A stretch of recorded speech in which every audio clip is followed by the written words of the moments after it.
Good morning everyone, this is Stephen Pugh of the Home Bible College, and this is May the 25th and it's Acts chapter 10, and I'm bringing to you my password for today.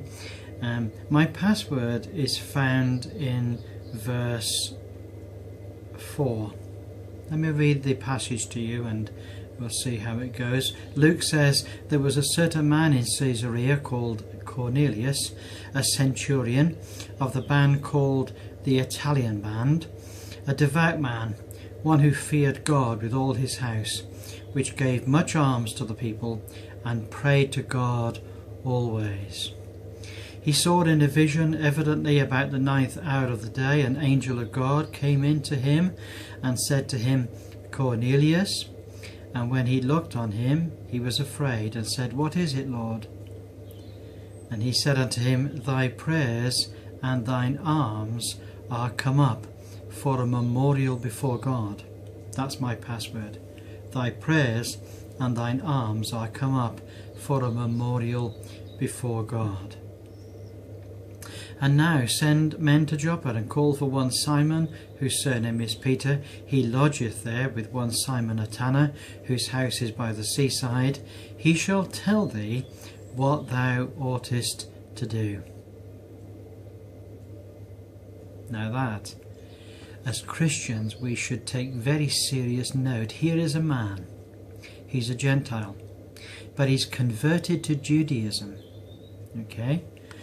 And he is one who fears God with all his house. Now, Luke's very clear here. He's not saying that he's a Christian, but he's a God-fearing man, and he prays to God always.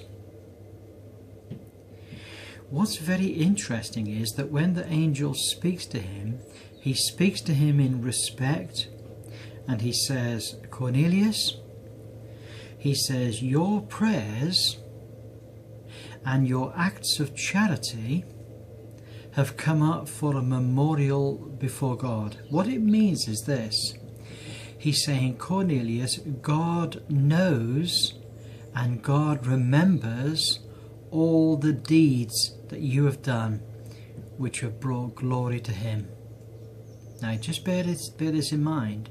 This man is not a Christian. He's not a Christian. He's going to become a Christian later. When Peter speaks to him, when he believes the gospel, when he hears the gospel, when he believes the gospel,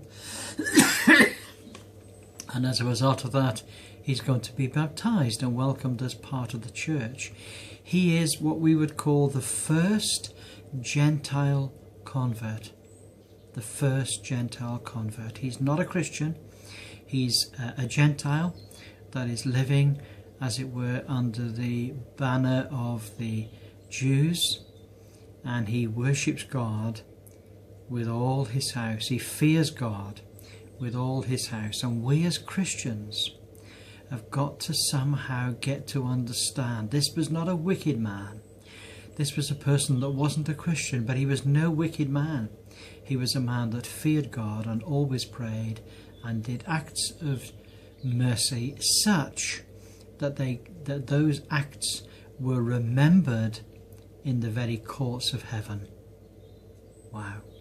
Interesting, isn't it? We need to change our thinking about lots of things.